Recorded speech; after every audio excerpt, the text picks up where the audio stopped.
Count money, man. Stack riches. Try and told him I'm a beast blood. What's up, gang? Welcome back to another episode of the GRINDcast. Get ready. It's a new day. Got my man, my business partner, my good friend Ryan Shazier in the house. Welcome back to the GRINDcast. Ryan, what's happening? Hey, what's up, man? Appreciate you having me. Yeah, let's have some fun with it today. So everybody knows your journey, of being a first-round draft pick, being an all-pro linebacker, everything going through the NFL. But talk to us a little bit about what it's been like for you, obstacles, how you overcame them, just what it's been like for you transitioning out of playing sports and out of the NFL into running your own companies, multiple different companies and owning businesses. So the one thing that a lot of people just don't realize is when it comes to sports, when it comes to business, is the outside looking in, it always look a lot easier than it is, so when sports and business. So when it came to transitioning into business, I was assuming almost like a fan of how things should go, how things I wanted them to go. But just like sports, just like in real life, things don't go exactly how you want them to. So it's been a good transition, but it's been a tough transition because it's transitioning into something that you really don't know, that you don't have a lot of experience in, is difficult. But I feel like I have good people around me, like yourself, like Michael, like a few friends like Thomas and Coach Tomlin, and a lot of people I know, and Kevin Colbert. They all they do a good job of constantly pouring into me to help me just get better. But it is difficult, and I'm constantly learning every day. I think you're crushing it, from the outside looking in. If you look at somebody that's just learning, how to do something for the first time that they haven't done, it's easy for them to not realize how good that they're doing because they're looking at somebody else's chapter 10 and looking at their own chapter 1 and thinking, man, I'm so far behind, especially as a competitor, somebody that has the mindset that you have. Just like another, thing you were talking about is, people probably could look at your career in sports and think, oh, he just was blessed and gifted, naturally. That's why he, won, and that's why he was good. But you were blessed with some gifts naturally, but it was more than that, in the work ethic and all of that. No, it was. I was definitely blessed with gifts, but as a young kid, my dad constantly used to try to work on, helping me with those gifts. So like when a lot of kids getting trainers and all that stuff now, back then guys didn't really have trainers, and my dad, he would work extra jobs, do extra work just so he can take me to a trainer, just so I can learn a little bit of speed training. I like some of his good friends were coaches, so they just constantly taught me the ins and outs of just the game of football. And then he coached himself, so all those little things I feel helped me understand the game of football a lot more than the average guy. The average guy, they played and they learned from somebody teaching them the game, but they just kind of learned from experience. But I had a lot of wisdom, even from high school and college, just to understand my job and everybody else's job. So I was definitely blessed. But like you said, I have to have hard work. My dad, he used to work 3 jobs. He's a pastor. He's a pastor now, and he still hustles on the side and tries to get, do real estate. He tries to do a lot of other things and constantly try to provide.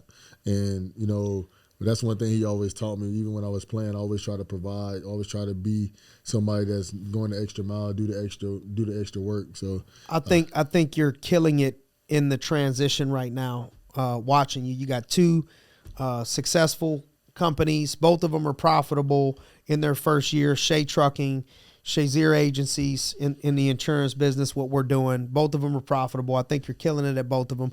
They got obstacles, they got adversities, time that you got to put in, but I've watched you not only on that aspect of things, and it because of your brand, you still do speaking engagements and all this other stuff, but I've watched you transition in a more tragic way than most people, and most people cannot transition as well out of high-level sports the way that you've been able to do it first mentally. Because when a lot of times when people transition out of sports, they almost get a little bit of a light. All right, I'm starting to understand I might not be playing this forever. I'm starting to understand I might not be playing this forever. I'm starting to understand, and they have this gradual sense of starting to understand versus, you're at the not even the peak of your career. You're just starting to accomplish some things. You know, 2-time All-Pro linebacker, first team, you know, All-Pro linebacker, killing it, you know, becoming one of the best players in the game at your position at linebacker.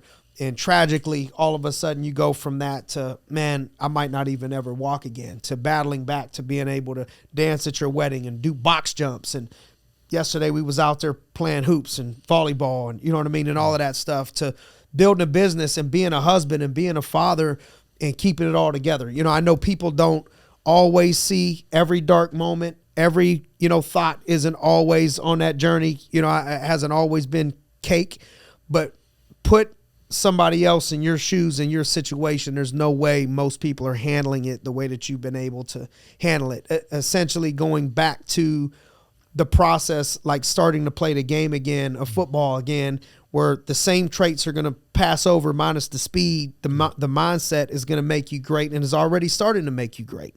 In business, what do you think are some things that, even though hasn't been easy, I've watched people go through less than you've had taken from you at one point and not be able to handle the transition half as well to what you're doing right now? What are maybe some tips that you would say has helped you in the transition? First is God, you know, just having a good relationship with God. And I'm going to be honest, having a good relationship with God doesn't mean that it's perfect. You know, I have my ups and downs. I have days when I'm asking God, why this, why that? Why is my family going through this situation? Like right now in my life, I'm going through a rainy season. You know, like it's just right now. I just feel like you said, I'm killing it, but I feel like I'm going through a rainy season. You know, so and then you just have to understand that everybody's life there's a sunny season and there's a rainy season. You know, and then you just have to realize that. So when I had my spinal cord injury, I understood that's a rainy season. You know, and then, but I knew that it was going to be a way out. I knew that I was going to walk again. I knew that I was going to be able to be the guy I wanted to be again. So I just started thinking more about the sunny days, and then one step at a time, one brick at a time.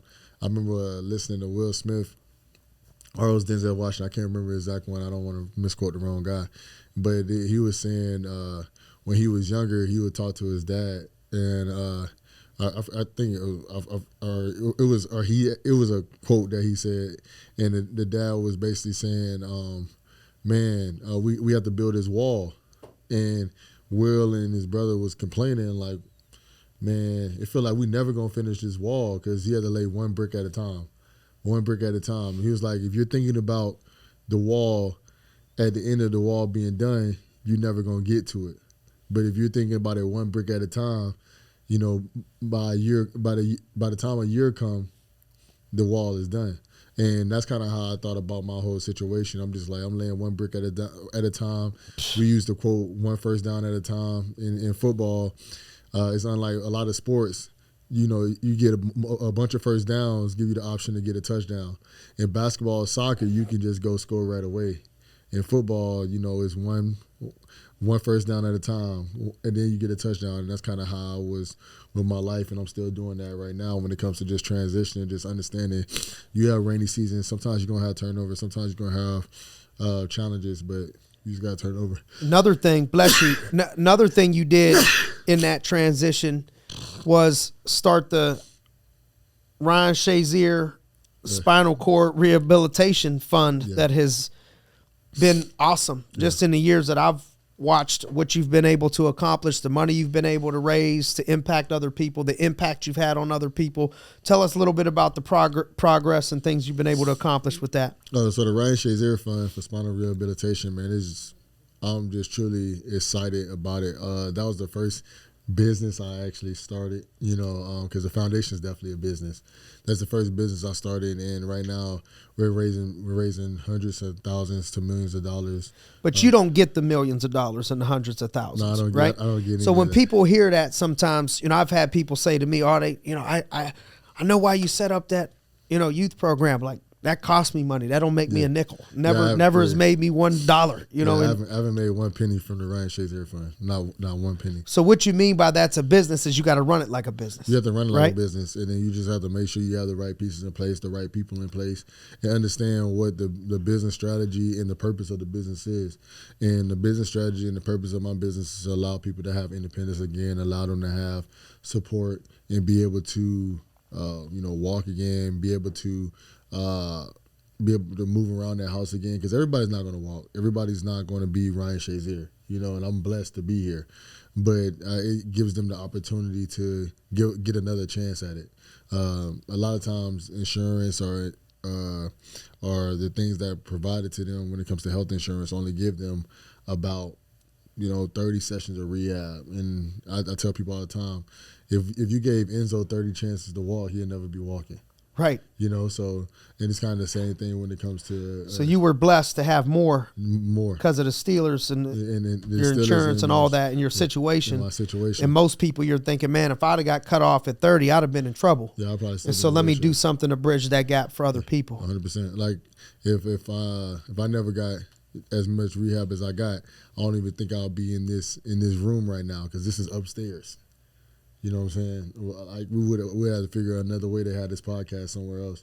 But I was blessed with more rehab, so I wanted the foundation to be able to provide more rehab, provide more resources to individuals with that, but then also allow their families to understand the dynamic, because most people when they're dealing with a spinal cord injury or somebody that's handicapped, they don't really know anybody that relates with that.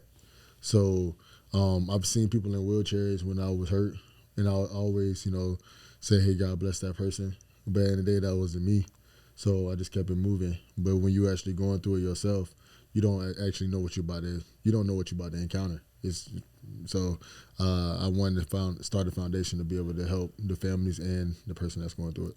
And the foundation and that motivation, led into the inspiration. And we keep the book over here, Walking Miracle. Mm-hmm. Give us a little bit of a brief synopsis of what's in Walking Miracle. So it's just talking about how I overcame by having a positive mindset, and that's just who I am. I'm a very positive person, and then just trusting God. At the end of the day, like in the book, it talks about sometimes I doubted God, sometimes I was asking God more why me, but then I started to really think about it and stop asking why me and start asking why not me. And I talk about that in the book. But it also talks about just how everybody has struggles through childhood until you're dead. Basically, everybody has a struggle, and you have to understand how to overcome that struggle. And my book talks about how to overcome struggles, because even to this day, Simon, everything might look Gucci with you right now, but you might have something you're going through in your personal life. I know, like I said, right now I'm having a rainy season, and everybody has something that they're going through in life. And as a kid, and pretty much as an adult, everything that I've gone through in my life, it has been, people can see it. I've been bald since I was 5 years old. People can see that. I had scoliosis, so like obviously everybody can see that. But the people, whenever I took my shirt off, people could see my back was a little bit disoriented. When I got an injury, it was on national news. When I got my spinal cord injury, national and worldwide news. So it's just like my whole life has kind of been people seeing what I've gone through. But a lot of people have things in their day-to-day life that nobody knows what they're going through. Their mom might be having cancer. Their sister might be having cancer. Their mom might have lost her job. They might be homeless, but at the end of the day, people put up a front, and you don't really get to see it. So the biggest thing I try to just talk about in my book is just overcoming all that and just understanding that there's a light in the tunnel. Just stay positive, because I never seen one person be successful that had a negative mindset. Amen. Can't have a positive life with a negative mindset. Right. Talk about needing to be positive in bringing yourself from obstacles and adversity. A lot of times we think we're going through obstacles and adversity, but we got to think about relative to what. And so I think your book will be able to inspire and relate, to a lot of people. So where would people be able to find the book, Walking Miracle? Where they buy everything else at? Amazon. You can buy it on Amazon. You can buy it at most places in PA, at your local bookstore, at Barnes & Nobles. But yeah, I'm going to make it easy on you. You getting in the day at Amazon. One day. one day. Love it. So tell us why, because it didn't happen overnight. It wasn't something that we even really ever planned. We've been friends for years and it never even really came up. And eventually we're like, you know what? You ended up saying, let's start an agency, together. So you opened up and chose to partner with us as an agency, opening up the Ryan Shazier Insurance Agency over here. What do you think gave you the confidence or made you want to start doing that? I'm gonna be honest, man. I'm really excited about my team. My team so far has been killing it, and what made me want to get involved is obviously Osama's a good friend of mine, and I just started thinking about it long term, and I started looking into it, started looking into the insurance industry and just seeing how it constantly blesses so many individuals, yourself, but all the individuals that you bring in with you. And when I started to learn more about residual income and renewals and just how I can bless myself, but also bless families by providing them insurance for when their family members pass away. But then also the people on my team, I can also provide them support, help them when it comes to introducing them to opportunities that they never had before. Did you ever know before that residual income was a part of insurance or anything like that? I'm going to be honest, I didn't know it as much. I didn't. So the thing is. So explain to somebody that don't understand it at all, what does that mean? Like renewals, residuals? So renewals, residuals. So one thing that I like to tell people, and most people that watch YouTube nowadays are all born in the 2000s. So you guys probably don't know who Seinfeld is. So I'm going to use somebody that you guys do know. So if you're thinking about somebody like Drake, right? Or you're thinking of somebody like Michael B. Jordan or Denzel Washington, every time they're on TV or every time they make a song, and it could have been 10 years ago, every time you watch it, they make money off of it. So for work that is past done, you still get paid off for that work. So that is what renewals is, and insurance also provides that. So providing, the support and help that you bring families, every month for the rest of your life, you can still get paid on that after the work you put in. So obviously I can't sing like Drake, but he's still getting paid off of the best I ever had. And, Denzel Washington is still getting paid off of Training Day. Yes. And those movies and those songs were made over 10 years ago.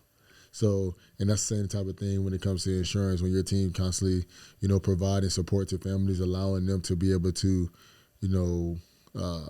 provide, funds for when somebody passes away or start an estate plan for somebody, we're still getting blessed to be able to be helped with that for the rest of our lives too. Yep. And I think, how many months have you had your agency open now? I think it'll be officially 2 or 3 months now. Say 3 months, yeah, 3 right? Months, 3 months max. And what you've been able to accomplish in 3 months is crazy. As other businesses that you've done and opened, from time you open them up, usually they ain't going to be profitable within a 90-day span, but Very you guys true. have been able to kill it. You guys have been able to be super profitable. And when you come from, a number one draft pick making $8 million a year on your contract, it's not as big of a deal, but to normal folks walking around, what you've been able to accomplish I wasn't making $8 million a year. Oh, what was you making? It wasn't $8 million a year. I'll tell you that. Public information. Just tell us. What was you making? So I had a signing bonus for $8 million, but not. I knew I seen $8 million over there somewhere. Okay. Signing bonus was $8 million. Yeah. So my first contract was $8 million. Love it. But, sick. But it wasn't $8 million a year. Every single year. Yeah, that's a little bit different. Yeah, big time. Yeah, but like you said, even an individual like me, I was blessed to have $8 million come in the bank, but the thing is, this is what people fail to realize. The more money you get, the bigger your bills get, the bigger your expenses get, and the bigger your toys get. So it's great. It's great having $8 million, but you also got to still provide for your family and bring in money. $8 million, people can say it, and you can watch me, and you're gonna think I'm about to sound crazy, but $8 million can't last you a lifetime, and it can last some people a lifetime. But it can't last me a lifetime. Amen. So 90 days in, big weeks. You've had a couple good weeks, months. Biggest week or biggest month of income so far out of your agency? All right, so we only been around for 3 months, and already I probably made like 45,000 in 1 month so far. So Come on. Yeah, it's really been a blessing. We had Ain't too many businesses doing that in 90 days. Yeah, you're definitely not doing that. But how about the people you've been able to impact and help? Some of the young people on your team. Yeah, It's crazy. Yeah, a couple of them, what have they done? Yeah, I actually have a young guy on my team. He made more money than me this month. I think he probably made like 60,000 this month. He's been killing it. Who is that? Evan Pinkerton. Pink. Yeah, Evan Pinkerton. How old is Pink? He's 22. He can't be 22 years old. Yeah. That's when I started. Yeah, and then 22 and a half. Yeah, and Braden, he made around $40,000 as well. So 3 people on my team, they made around $50,000 this month just alone. Lower 20s. Lower 20s. What do you think about that? You know, most businesses, you super smart too. I didn't know you knew the presidents like that either, dog. Yesterday you was ripping off all the presidents. Who was the president of this country and all that other stuff. Way beyond. That was way over my pay grade. But now that you've dabbled and seen other businesses and stuff like that, how does this differentiate from other businesses, you know, to the positive, would you say, as far as expenses go and, you know, startup costs and all that stuff? So the thing is, I have 2 companies, and the difference between the insurance and the other company I have is there's not a lot of expenses that you have to deal with. There's not a lot of back-end work that when you're first coming into the company that you have to pay for right away. You know, so obviously you get blessed. You know, you have to work a lot, and just like any other company. But I'm gonna just have 2 examples. I own a trucking company. I might can make $100,000 in a month, but I'm also spending $90,000, $80,000, or sometimes $100,000 a month. While if I made $50,000 a month in insurance, I might have to spend 2, 3, 5 at most. And that 5 is actually just pouring back into my team, you know, rewarding the guys that are on the squad, you know. But I'm not this type of guy. But if I wanted to make $50K and not put it back into the business, I could. Yes. You know, because you don't really have any back end expenses. But it's not. But you're not going to be a successful guy if you're not pouring back into your business. 100%. You know, so reinvesting. Yeah, reinvesting into your team, reinvesting into your squad. But a lot of times people think, well, for me to really act like an entrepreneur and own an agency, I got to go out and start my own insurance company from scratch. No, you don't have to do that. Talk to us about that a little bit. No, so you really don't have to do that. And like I was saying, I'm blessed because I have my brother Simon. He's probably one of the greatest insurance men in the country, you know, and then we have a whole squad over here. So one thing that's so blessed about us over here is that we have guys that are killing it, like Evan, like Braden, like Joey's. And these are young guys that their life is insurance right now. So for somebody, you can just come in, learn with us, be on our squad. We'll have some of the best trainers teach and train you. And then as you continue to develop, you're going to get promoted, and there's no ceiling here. You know, so as instead of you open up your own insurance agency, you can come work with us. And when you're with us, you're still your own insurance agency. Exactly. You know, so as you continue to get promoted and bring people in underneath you, they're still on your squad. So you'll be on my squad. I'm with Simon. I'm on his squad. We're partners. But at the end of the day, we're all partners. There's no cap to this growth. If somebody wants to reach Simon level, they can. But it's just understand it's going to take a lot to get there. Put in the work. Yeah. I think one of the things I didn't understand when I started, you know, that most companies don't have is the resources that you're able to give your agency and the team, the clients and all that stuff. You know, they don't have to reach out to family members and friends and stuff, right? Yeah, that's the one thing that's really cool about us is that we don't cold call, and we're not making you go out to your mom and your aunt and your cousin and like, hey, I need to sell life insurance, and you're just making money off your family. Also, you know, at the end of the day, most people, when you're starting off a business, the first supporters you want are friends and families to support you.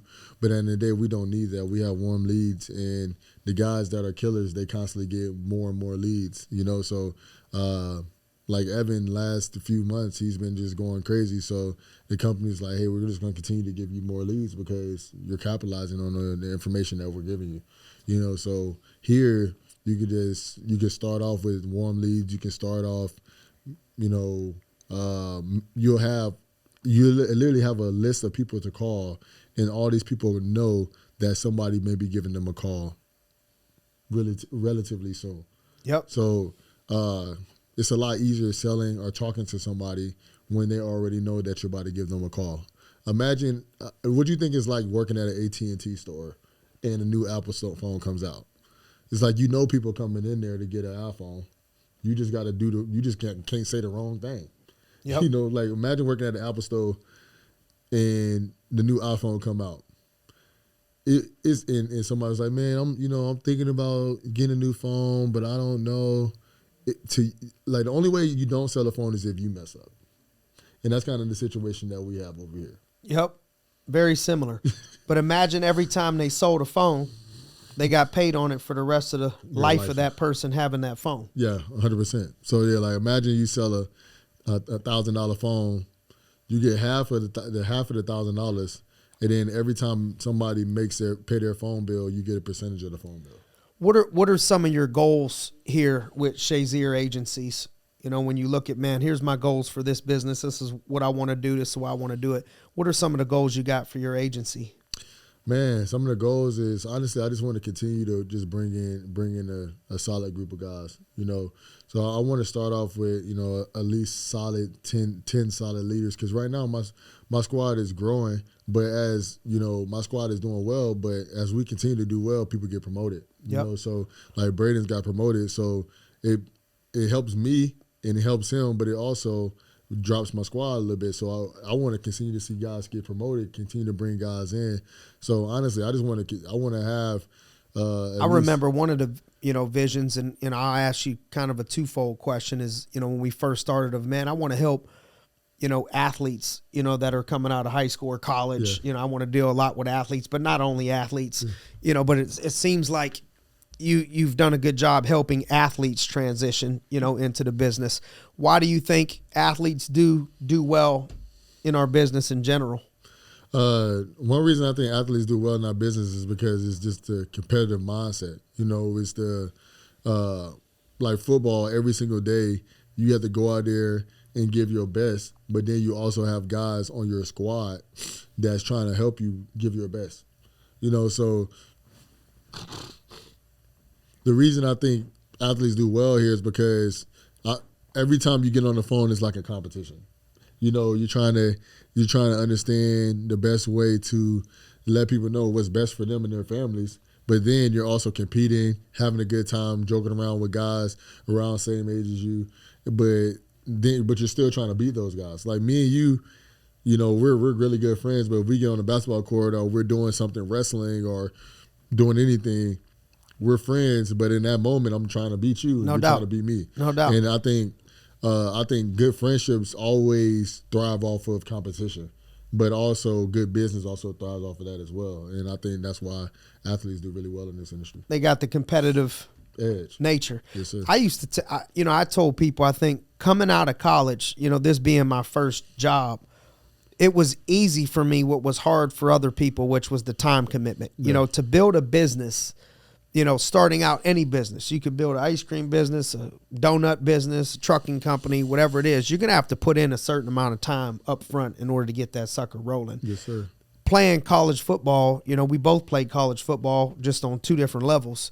But I had to go to study table, had to go to school, had to take tests, had to travel to away games, you know, to and from away games. Wasn't off when everybody else was off. Summers were a little bit unique versus other people able to take trips and vacations and all that stuff. So it's really like having two jobs when you play football. You know, you play college football. It's like, all right, my job here, I'm putting in 30, 40 hours a week into football with recovery, practice, weight room, conditioning, rehab, film room, all of that, travel, you know, 30, 40 hours. Then I got to put a certain amount of hours full-time. I'm a full-time student. A lot of people are they're just full-time students with a little job on the side. Now we got this and that. And until now, it was hard for even people to make money while you're working, you know, playing football and going to school at the same time. I think for me, that was an easy transition. You know, a lot of people came in as, oh man, these are, you know, a lot of hours or, you know, or whatever to start out. And I'm thinking, man, this is almost less hours for me after playing college sports and going to school at the same time without my coach waking me up at 5 o'clock in the morning to run. True. You know what I mean? So college football and sports, a lot of times, like in the outside looking in, everybody think, hey, I remember my cousin told me this before. I was like, I'm going to work. when I was working with the Steelers. I'm like, I'm going to work. He like, man, you don't work? And I'm like, what you mean? And he was a police officer at the time, and he still is. I haven't talked to him in a while, but he said, he's like, you don't work? And I was like, you sure? He's like, no, you don't work. You just go out there and play football. You know what I'm saying? Y'all might practice here and there, but like practice an hour long. I'm like, all right, cool. So I was like, all right, just come to work with me. So we went. You brought him with you? So I had one day. I said, hey, Coach Tomlin, I'm gonna have my cousin come with me because he basically said that we don't work. And Coach Tomlin like, oh really? All right, cool, no problem. And then so I had him like just shout at me for the day.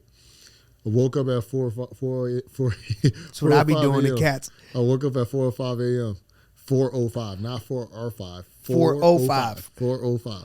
We woke up at 4:05, got ready, went to the gym 4:45, worked out, got to the facility 6 a.m., watched film for 3 hours. And he was like, dang, bro. He's like, ain't nobody here yet. I'm like, people start coming in around 9 or whatever. He's like, all right, cool. 9 o'clock meeting starts. We got meetings from 9 to about 11-ish, 12-ish. After that, boom. Now we have practice from 1 to 3. Boom. Now we done. He like, all right. He like, we about to head home? I'm like, no. I'm like, I gotta, recover. So then I left, went to get treatment. I went to go, study and just spend some time with the guys. Like, cause when we spent time, we got treatment at the same time we spent time. So I was getting like acupuncture, this, and that. I get home about 7, 8 o'clock. He's like, dang, bro. He's like, that's a long day. And I was like, you work that long? He's like, hell no. And I'm like, I thought you said I don't work. He's like, I have a whole new respect for you, bro. Bang. Like, quick 16-hour day, 4 to 8. And I did that every day. And then we're not working 16-hour days here. Obviously, it's a lot. 8 to 8, that's a long day. It's a very long day. But if somebody tell you work 8 to 8 and you can make $100,000, $500,000, or $1 million First, second year. Or $1 million in your first, second year, third year, are you gonna take it? You work 12 hours a week. I took it. 12 hours a day. You can make $1 million a year. Are you gonna take it? Most people seeing the deal from the inside now, building your own organization. What type of people do the best here from what you see? Like if you had to say these type of folks end up doing the best, what would you say would be some of the traits? I say former athletes that do really well, former military do really well. People that are self-disciplined and self-motivated. If you're self-disciplined, self-motivated, I don't have to wake you up and tell you, hey, this is what you got to do. And somebody that's not scared of being told no to. What do you think, we keep bringing up the sports background and stuff. What do you think are some of the similarities from the sports background that transfers over here, even from a leadership standpoint and coaching standpoint? If somebody was a coach or somebody was in leadership in sports transferring over here, what do you think are some of the similarities? So when it comes to sports, there's multiple coaches and there's levels to leadership. So Simon, you'll be like the head coach, while we have Brody, he's like an assistant coach, or you'll be the GM or owner, and then Brody's the GM or the head coach. And then, there's assistant coaches. And like Joey will be assistant coach or our position coach. So it's different levels to coaching. But then it's also just talks about just the leadership. Like the biggest thing, like one thing that's really important here is that we always harp on leadership, harp on constantly teaching and coaching guys. Because unless you're you went to college, going for college for sales, you knew you was getting into this from day one, and you're just an awesome salesperson, most people are going to need coaching coming in here. And so we have people that constantly coach you, constantly train you, and just show you the ins and outs of the business. And that's one thing that I think really is important here, because Ohio State's, Pittsburgh Steelers, Alabama's, they have some of the best coaches, and they allow their players' potential to actually go through the roof. A lot of guys go somewhere where they have a coach where they don't reach their potential.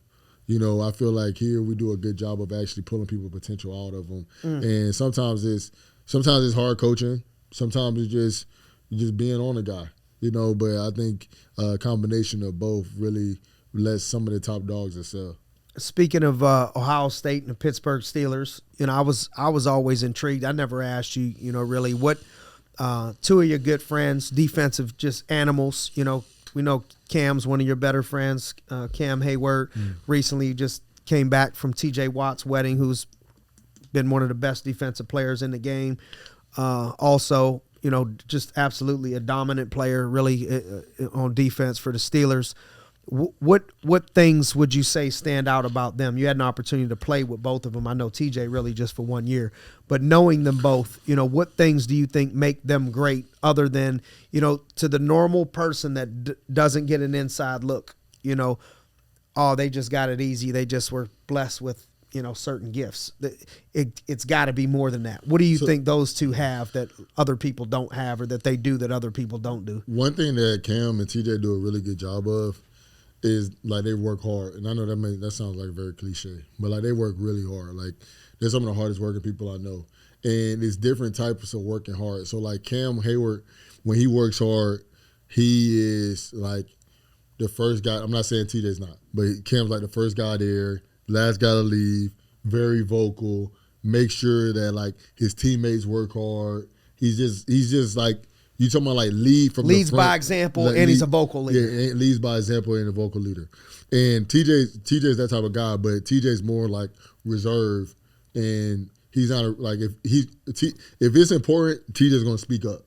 But TJ's like, man, I'm gonna do me. You know what I'm saying? But I'm gonna push you to get better. And the one thing TJ his hustle is ridiculous, and he works ridiculously hard. And when I mean his hustle is ridiculous. Like describe it versus everybody's. So like if we all go through the same weight training, we all go through the same practice, we all go through the same sprints, everybody thinks they worked hard. Yeah, so the whole team worked hard. So what would separate him from working hard? So like, let me say this. So Cam, he works hard is by, you will see him run, and you be like, man, he is running super hard. Like he's going as hard as he can, trying to be the first guy. TJ's never stopping. Like it's two totally different type of working hard. Like if it's a play, Cam is going to bull rush you, get there super fast. TJ, if he don't get there super fast, he's just going to keep going. Like you're not stopping him. Not going to stop until he gets there. Relentless. TJ's the word, relentless. TJ's relentless. While Cam, he's just a certified, I'm stronger, I'm bigger, I'm better than you. And TJ's like that too. But it's just it's two different work hards. You know what I'm saying? Like TJ, like people always talks about his hustle. Like TJ gets sacks when the play is not even close to him, and the quarterback has the ball for 10 seconds.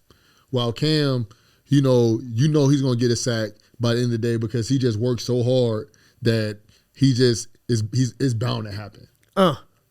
You know what I'm saying? Applies to life. So I think as we start to, you know, wrap up, there's 4 ways that stick out to me that I think you can help people and impact people. One is the book, The Walking Miracle. We talked about that. If there's people out there that need inspiration to pull yourself up from a dark place, especially if they've had any type of disability or people would tell them they wasn't going to walk again. I mean, that's a no-brainer. Yeah. Walking miracle. But Shay Trucking, tell us a little bit about what Shay Trucking does, also the trucking business. So Shay Trucking is a trucking company, a logistics company, and our focal point is on moving cars. So, and when I mean moving cars, I promise you, if you're looking at this podcast, we can take your car. It doesn't matter if you got $1 million car or you got a $5,000 car. We take it all. So I know somebody be like, man, I don't know, my car is too expensive. Like we've taken $2 million cars before. So it's just like I have some of the best drivers in the country that I really feel comfortable on the road. We constantly give. You've shipped $2 million cars before? Yeah. My goodness. Yeah. Yeah, we shipped $2 million cars before. So we have a solid company. Simon sometimes see my trucks on the side of the building because we have the guys, they constantly come in. It's a family-owned business. Me and my father own it. My father's, he was in the military, but he's also a pastor. So, we're God-fearing, but we're also, men of this country. But it's a family-based operation, but we also have guys that you just really can trust. If you want to update on what your car doing, we have GPS tracking if you want to see where your car is at all times. If you want to call us, we always picking up the calls, and I feel like we had a reasonable rate. I'm gonna be honest, we're not the cheapest guys, but we are some of the most efficient guys. So when you're dealing with big assets, you don't want to always deal with the cheapest. Cheapest don't always mean the best. Yeah, right. So a lot of times I notice the cheapest isn't the best. Most of the time it's not. So, not all the time. Yeah. So honestly, I feel like Shay Trucking is doing a great job. We got 4 or 5 guys on the road at all times. We have open trailers for, if somebody has a Jeep, if you have a Jeep and you want to put it in enclosed, you can. But if somebody has a Jeep, somebody has a Ford Focus, Fusion, Hoopty, whatever kind of car you have, we could take it. Then we've taken Lamborghinis, we've taken Ferrari SF90s, we've taken anything you name it, Rolls Royces, everything. What about the foundation? How can people, what type of people can reach out for help with the spinal cord injuries and stuff like that? How can we help people there? So honestly, if you go to RyanShazierFund.org, Ryan Shazier Fund.org. Yeah, with the D at the end. Okay.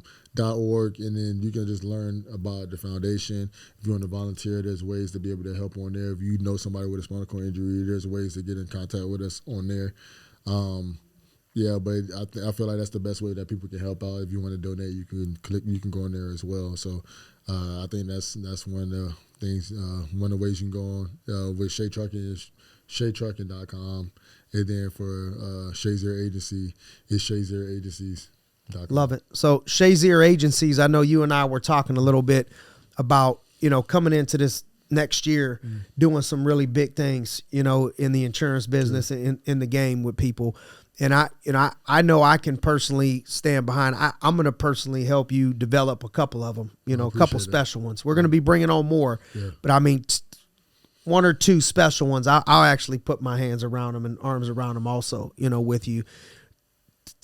If you're out there, if you're one of the 1 or 2, people that want that mentorship and guidance, from Ryan and myself, just know we're waiting on you. And it's real. People say don't believe the hype. Believe the hype because you can see the hype. I can show you better than I could tell you, and we can show you. But man, describe the couple people that we're looking for. I was telling you, I don't think it really takes 100 people the other day. Yeah. 1 or 2 good ones, 1 or 2 game changers, and we could change their life. In the same token, while that's going on, they could help us blow the business up, also. But really, it's just about helping those people change their life. The couple people we're looking for, talk to them out there. If it's them, what you got to say to them?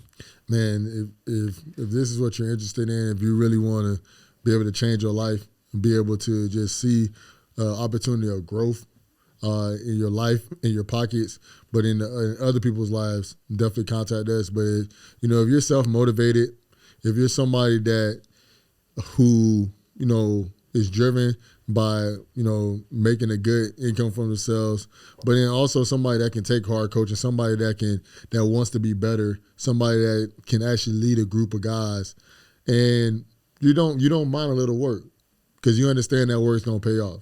If that's you, definitely hit us up. I tell you this is the way I've always looked at people. Like, man, how have you gotten such high caliber, people? My belief in what this business can do and what people can do here, I feel super confident. If you give me somebody that got a work ethic, that's going to be coachable and listen to everything, and will come into it, with the mindset of outworking people, which, goes along with the work ethic, with a competitive spirit. Ain't no reason why those people ain't making 6 figures, whether it's 100,000 or 900,000, year number 1. And same thing with, if you ain't doing it year number 1, there's no reason why that ain't happening year number 2. And we got young people, and old people, we got young people doing it. We got new people doing it in their first couple years, coming out, making a couple $100,000 year number 1, 400 or 500 year number 2. And so we're not looking for everybody. We're just looking for 1 or 2, special people that we can impact. So if people wanted to connect with you in any way, I know social media is one way. It's not as formal, but probably just a simple direct message, maybe to your Instagram or something. Yeah. What's your Instagram? If you just hit me on Shazier. That's it. Nice and simple. It's just Shazier. Shazier. Yeah, if you just hit me up on Shazier on Instagram, Ryan Shazier on Twitter, but my Twitter, I don't think a lot of people can really hit me up on there. But just hit me up on Shazier on Instagram, or you can hit up Shazier.agencies on Instagram as well. So if you contact us on any of those, we'll definitely get back to you. Not always do people have the opportunity to be in on something at the grassroots level. Imagine if you could have been in on Chick-fil-A when it first started, or around Apple when it first started. Trust and believe, people got the opportunity to be around what you're building right now while it first is getting born and first getting started. And I would just tell you, I look back at another former Buckeye, and my friend, Maurice Claret. And I remember, him having some unfortunate circumstances as a young person, so young, 19, 20 years old, and making some decisions after winning a national title. He goes to prison for 4 or 5 years. And I had an opportunity to spend time with him when he got out of prison in the first few years, getting moving. And I remember thinking to myself and telling him, and him not doubting it, either. He knew it, the whole time. I'm like, man, I'm telling everybody that would listen. I'm like, man, Reese, you're going to impact more people off the football field and do more off the football field than you was ever done already so far on the football field. And it's hard to see that in the first few years of everything getting rolling. But when you fast forward now and look, 10 years on the journey and see the things that Maurice has been able to accomplish in his businesses and impacting other people in the community, multimillionaire, same woman he's been with since college, and as a father and everything else, man, I feel like I have an opportunity to have a front row seat again with somebody like that people wouldn't even expect what's getting ready to happen, out of you, man. And I think you've already started to do it because you've flipped the negative into a positive. And I've watched the people that you've impacted with your Spinal Rehabilitation Fund and the things that the people you've impacted that never would have been impacted if it wasn't for you starting that thing. But businesses are rolling too, right now, man. And I know if we fast forward this tape or rewind this in a couple years, man, you're going to see what I'm talking about. I think God hasn't even scratched the surface with what he's going to do through you and with you for other people in and out of business, man. And I'm just glad to have a front row seat to help you, man. But anybody looking to be served in any way, if we can help you with shipping your cars, if we can inspire you with a book, if we can inspire you through social media, if you want to come build a business with you, we're just getting started, man. You got your last years in your 20s, or are you 30 yet? No, I turned 30 in September. Last little bit of time in your 20s, man, we're just getting rolling. You got an opportunity to get on now. So hit us up if you want to get your life changed. If you know some people that can be impacted, feel free to share it. And as always, for the listeners, thanks for joining us on another episode of the GRINDcast. Get ready. It's a new day.